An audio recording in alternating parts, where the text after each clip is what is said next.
ఈ నెల 18వ తేదీ ఎన్టీఆర్ వర్ధంతి కార్యక్రమాన్ని ప్రతిష్టాత్మకంగా నిర్వహిస్తున్నట్లు ఎమ్మెల్యే దామచర్ల జనార్దన్ రావు తెలిపారు. అద్దంకి బస్టాండ్లో 30 ఏళ్ల కిందట ఏర్పాటు చేసిన ఎన్టీఆర్ విగ్రహాన్ని ఆధునీకరించి 18వ తేదీ ఉదయం 10 గంటలకు పునఃప్రారంభిస్తామని అన్నారు. జిల్లా ఇన్ఛార్జి మంత్రి ఆనం రామనారాయణ రెడ్డి, రాష్ట్ర మంత్రి డోలా శ్రీ బాలవీరాంజనేయ స్వామి, ఎంపీ మాగుంట శ్రీనివాసులరెడ్డి, టీడీపీ నాయకులు, కార్యకర్తలు, టీడీపీ కుటుంబ సభ్యులు, నందమూరి అభిమానులు పాల్గొంటారని అన్నారు. ఎన్టీఆర్ వర్ధంతి సందర్భంగా 10,000 మందికి భోజనాలు ఏర్పాటు చేస్తున్నామని, ప్రతి ఒక్కరూ పాల్గొని విజయవంతం చేయాలని కోరారు. నగరంలో ఎన్టీఆర్ విగ్రహాలకు పూలమాలలు వేసే కార్యక్రమం నిర్వహిస్తున్నామని తెలిపారు.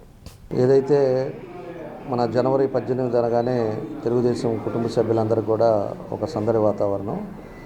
ఎప్పుడు కూడా ఎన్టీ రామారావు గారి వర్ధంతి సందర్భంగా ఎప్పుడూ మన ఒంగోలులో కూడా 10,000 మందికి తెలుగుదేశం పార్టీ కుటుంబ సభ్యులకి, ఎన్టీ రామారావు గారి అభిమానులకి అందరూ కూడా మనం భోజనాలు పెట్టడం, ఒక మంచి కార్యక్రమాలు కూడా ఎప్పుడు చేస్తూ ఉంటాం.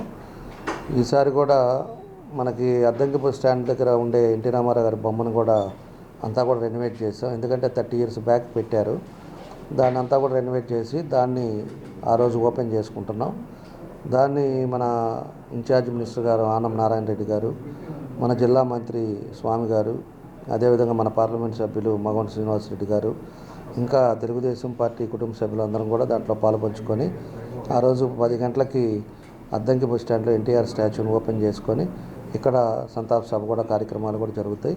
యథావిధిగా ఎన్టీ రామారావు గారికి నచ్చిన ఫుడ్ ఏదైతే ఆయనకి నాన్ వెజ్ అంటే ఏ విధమైతే ఇష్టం ఉందో ఆ నాన్ వెజ్ ఎప్పుడు ప్రతి సంవత్సరం పెడతాం. అట్లానే ఈసారి కూడా అదే పద్ధతిలో 10,000 మంది 15,000 మందికి రెడీ చేస్తున్నాం.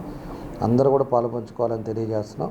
టౌన్లో ఉండే బొమ్మలన్నిటికీ కూడా పొద్దున్నే మన పార్టీ క్యాడర్ అంతా కూడా పోయేసి దానికి పూలమాలలు వేసి నివాళులు అర్పించి అందరూ కూడా అద్దంకి బస్ స్టాండ్ దగ్గరికి వస్తే అందరం కూడా కలిసి పార్టీ ఆఫీస్లో ఈ కార్యక్రమాలు కూడా చేపడుతున్నాం.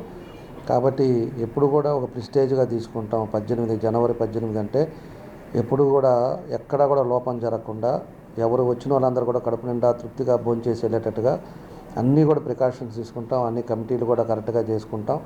ఎవరు బాధ్యతల్లో వాళ్ళు నిమగ్నమై ఎక్కడ కూడా ఇబ్బంది రాకుండా చేసేటట్టుగా ప్లాన్ చేసాం.